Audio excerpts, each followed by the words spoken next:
one day of success. So the measurement is not whether you're able to make things explode and destroy, but it's whether you would actually like peace. It's just that, and if I get it my way, I'm happy with peace.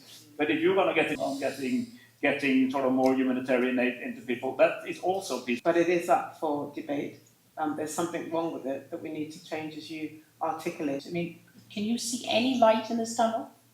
I mean, we have. That's a very. Quintet is doing an excellent job. So is Norway, by the way, and so is the UK and others, Switzerland and others. Mm-hmm. But why not support the Quintet, who represents all of these huge organizations? Mm-hmm. When all 5 of them have come together now, have united in providing this civilian dialogue.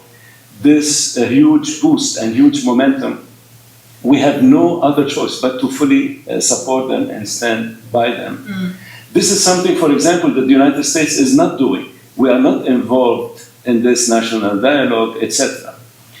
Same thing with Libya. Libya, it's the UN mission who's handling that aspect. We are working on different, so we complement each other. Take, for example, you just given an example. There was a problem in Russia, Ukraine. The largest voice came from Kenya. Mm.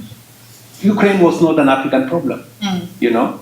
So, but you know, it's appreciation that some of these challenges, whatever we get a solution from, it doesn't really matter. I mean, all we need to do is create a partnership. And I want to say that there are levers the United States, for example, has that nobody else has. If you shut out the United States from coming into the equation, you are deprived of those levers. Mm. So we need to build a coalition of everybody who can bring something towards the solution that we are looking for.